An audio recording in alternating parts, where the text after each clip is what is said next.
Hello and welcome back दोस्तों। एक बार फिर से स्वागत है आप सभी का आपके अपने प्यारे चैनल ऑनलाइन विद्यालय पर। हमने पिछली क्लास में एक क्वेश्चन देख रहे थे, क्वेश्चन नंबर 12 था। और इस क्वेश्चन में हमने बेसिक पार्ट को, इसका जो पहला पार्ट था यहाँ तक का जो क्वेश्चन था वो हमने डील कर दिया था। इससे आगे का क्वेश्चन हमारा बचा हुआ है, तो मैं इस क्वेश्चन को थोड़ा आगे ले जाता हूँ ताकि हम इसका दूसरा जो पार्ट है उसे हम अच्छी तरीके से सोल्व कर सकें। ठीक है, तो हमारा एक क्वेश्चन आ चुका है भाई, और हमें क्या करना है, हमें इस क्वेश्चन का जो पार्ट 2 है वो देखना है।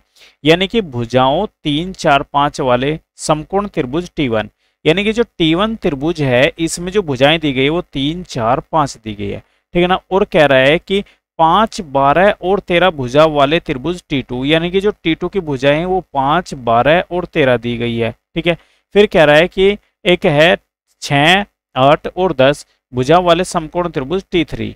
ठीक है ना, यानी कि 6, 8, 10 भुजा वाले। ठीक है ना, तो इनमें हमें क्या है, T1, T2 और T3 में कौन से त्रिभुज परस्पर संबंधित है, हमें यहाँ पर यह बताना है।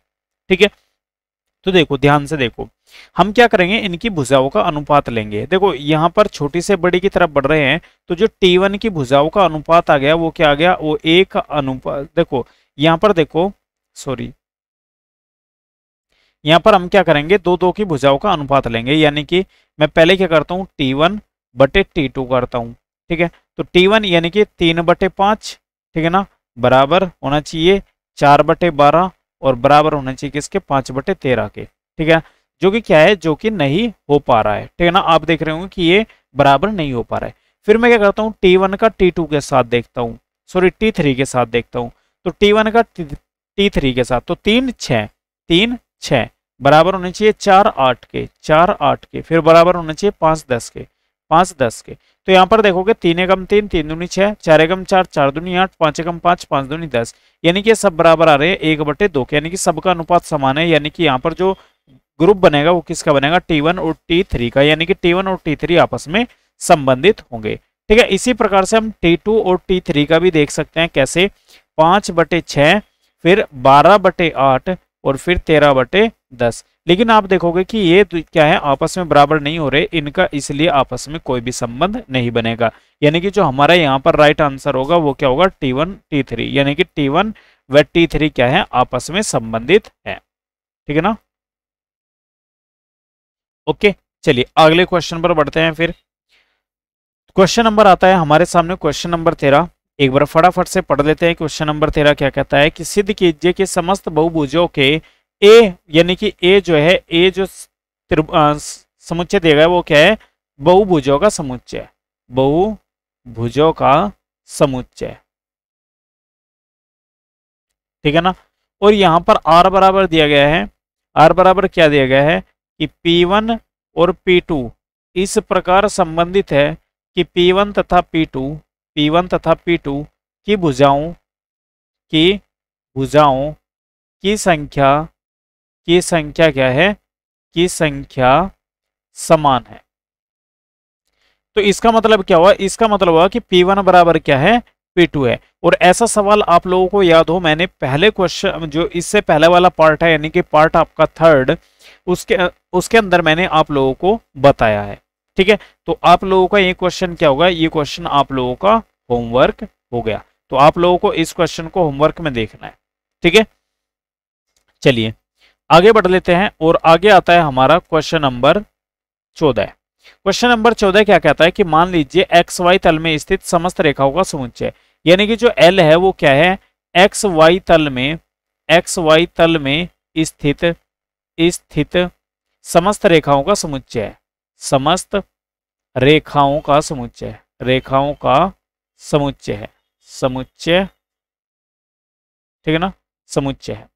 और जो आर है, आर क्या दिया गया है, आर दिया गया है कि L1 व L2 इस प्रकार संबंधित है कि L1 जो है वो समांतर है, समांतर है किसके, L2 के, L2 के समांतर है। ठीक है, फिर हमें बताना है कि संबंध परिभाषित है और सिद्ध कीजिए कि R एक तुल्यता संबंध है। यानी कि हमें बताना है कि R जो है वो क्या है, एक तुल्यता संबंध है। ठीक है, तो तुल्यता संबंध प्रदर्शित करने के लिए हमें क्या करना होता है, सबसे पहले हमें देखना होता है कि समतुल्य है या नहीं है।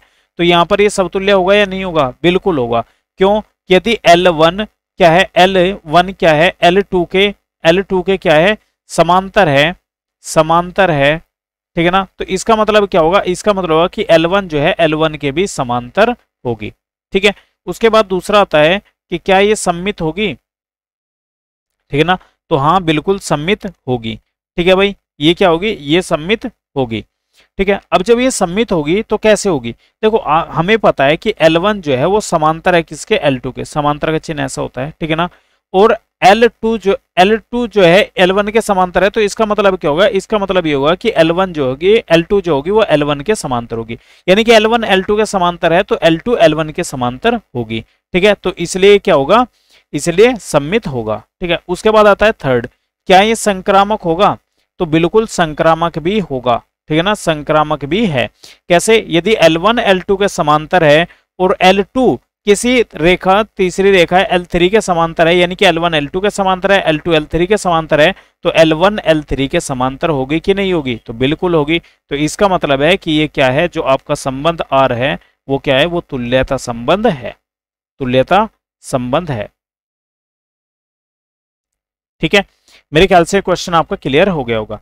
उसके बाद कह रहा है कि y बराबर 2x प्लस 4 से संबंधित समस्त रेखाओं का समुच्चय ज्ञात कीजिए, ठीक है ना। यानी कि क्या कह रहा है कि y बराबर क्या है? y बराबर दिया गया है 2x प्लस 4 से संबंधित क्या है? सभी समुच्चय ज्ञात कीजिए। यानी कि यहां से के जो भी समुच्चय होंगे उन्हें हमें यहाँ पर ज्ञात करना होगा, ठीक है ना। ठीक है भाई। तो यहाँ पर यदि हम बात करें कि ये समुच्चय क्या होंगे, तो देखो यहाँ पर आपके पास क्या है? एक आपके पास क्या है? यहाँ पर एक आपके पास एक संख्या दी गई है, एक कह सकते हैं नियतांक दिया गया है, या नियतांक नहीं बोल सकते इसको, अचर संख्या दी गई है, ठीक है ना। तो जो ये अचर संख्या है, ठीक है ना, जो ये अचर संख्या है ये क्या है? ये y बराबर x प्लस 4 का ये क्या है? एक रेखा है, ठीक है ना। यानी कि ये रेखा की वैल्यू हमें दी गई है। तो यदि हमें इसके मान निकालने हैं तो हमें यहाँ पर क्या करना पड़ेगा? y बराबर 2x प्लस सी रखना पड़ेगा, ठीक है। और जहां पर क्या होगा? c बिलोंग करेगा किसको?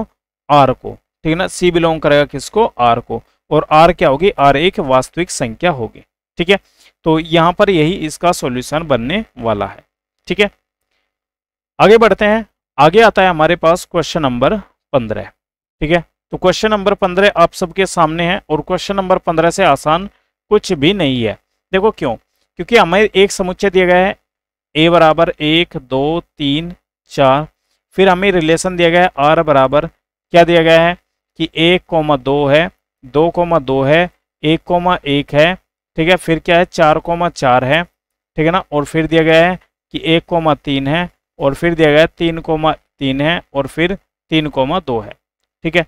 और यहाँ पर कह रहा है कि बताइए कि इनमें से कौन सा ऑप्शन सही है? समतुल्य सममित, ठीक है ना। यहाँ पर हमें देखना है कि समतुल्य सममित है, ठीक है ना, किंतु संक्रामक नहीं है। समतुल्य और संक्रामक है किंतु सममित नहीं है। सममित और संक्रामक है किंतु समतुल्य नहीं है। एक तुल्यता संबंध है। तो बड़े ध्यान से देखिए, ये देखो 2,2 आ रहा है, 1,1 आ रहा है, 4,4 आ रहा है। इसका मतलब है कि समतुल्य तो है भाई, ठीक है। तो इसका मतलब है कि यहाँ पर लिखा हुआ है समतुल्य नहीं है, तो यानी कि ये जो ऑप्शन नंबर सी है ये तो हो गया गलत, ठीक है ना। उसके बाद देखो, उसके बाद यदि आप थोड़ा सा ध्यान से देखोगे, देखो 1,2 है, क्या 2,1 भी है? नहीं, ठीक है ना। 1,3 है, क्या 3,1 है? नहीं, ठीक है ना। यहाँ पर भी देख सकते हैं आप, इधर देख लो यदि यहाँ पर नहीं समझ में आ रहा है। 1,2 है, क्या 2,1 है? नहीं है, ठीक है ना। 3,2 है, ठीक है। यानी कि ये क्या है? इस प्रकार की कोई संख्या यहाँ पर उपस्थित नहीं है। लेकिन यदि आप देखोगे कि 1,3 है और 3,2 है, ठीक है, यानी कि 1,2 और 2,1 नहीं है, तो इसका मतलब है कि ये क्या है? सममित नहीं है, ठीक है ना। तो सममित नहीं है, तो इसका मतलब है कि ये क्या होगा आपका, यानी कि दूसरा क्वेश्चन सही हो सकता है। तो सममित नहीं है, इसका मतलब तुल्यता संबंध तो नहीं होगा, ठीक है। और यहाँ पर सममित है लिखा हुआ है, इसका मतलब ये भी क्वेश्चन गलत होगा, यानी कि ऑप्शन नंबर बी आपका क्या होगा? राइट आंसर होगा, ठीक है। तो मेरे ख्याल से क्वेश्चन आपको क्लियर हो गया होगा। क्वेश्चन नंबर 16, बड़े ध्यान से देखिए क्वेश्चन नंबर 16 क्या दिया गया है। क्वेश्चन नंबर 16 दिया गया है समुच्चय n, यानी कि प्राकृतिक संख्या है, और यहाँ पर दिया गया है कि r बराबर 1, a और b इस प्रकार है कि a जो है वो b माइनस 2 के बराबर है और b की जो वैल्यू है वो 6 से ज्यादा है। ठीक है, तो n का मतलब क्या होगा, n का मतलब होगा 1 2 3 4 ऐसे ही कहां तक, अनंत तक। तो r की वैल्यू हम निकालेंगे, b की वैल्यू क्या है, b की वैल्यू 6 से ज्यादा है। 6 से ज्यादा का मतलब क्या होगा, b बराबर हम रख सकते हैं 7 8 9 10। ठीक है, इस प्रकार रख सकते हैं। ठीक है, तो देखो, तो हमें क्या निकालना है कि यहां पर देखना है कि a की ऐसी कौन सी वैल्यू रखी जाए, या फिर देखो यदि मैं a बराबर 4 रखता हूं, ठीक है, तो b बराबर कितना आएगा, b बराबर आ जाएगा 6।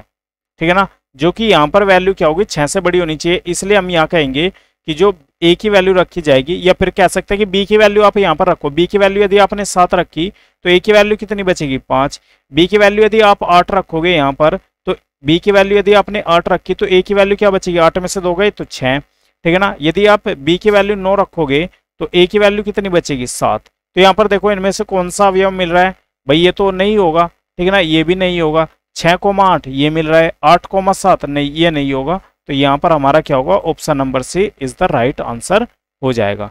ठीक है, तो जो आपकी एक्सरसाइज 1.1 है ये कंप्लीट हो चुकी है। ये 4 पार्टों में जाकर आपकी जो क्लास है वो कंप्लीट हुई है, यानी कि पहली एक्सरसाइज। दूसरी एक्सरसाइज हम कल से शुरू करेंगे, यानी कि नेक्स्ट पार्ट से। तो उम्मीद करता हूं कि ये चारों पार्ट आपने अच्छे तरीके से देखे होंगे, और इसके अंदर जो भी क्वेश्चन मैंने आपको घर से सोल्व करने के लिए दिए हैं वे सभी के सभी क्वेश्चन महत्वपूर्ण है। आप सब उन सभी क्वेश्चनों को दोबारा बार बार प्रैक्टिस जरूर कीजिएगा। मिलते हैं आपको नेक्स्ट वीडियो में, तब तक के लिए जय हिंद जय भारत।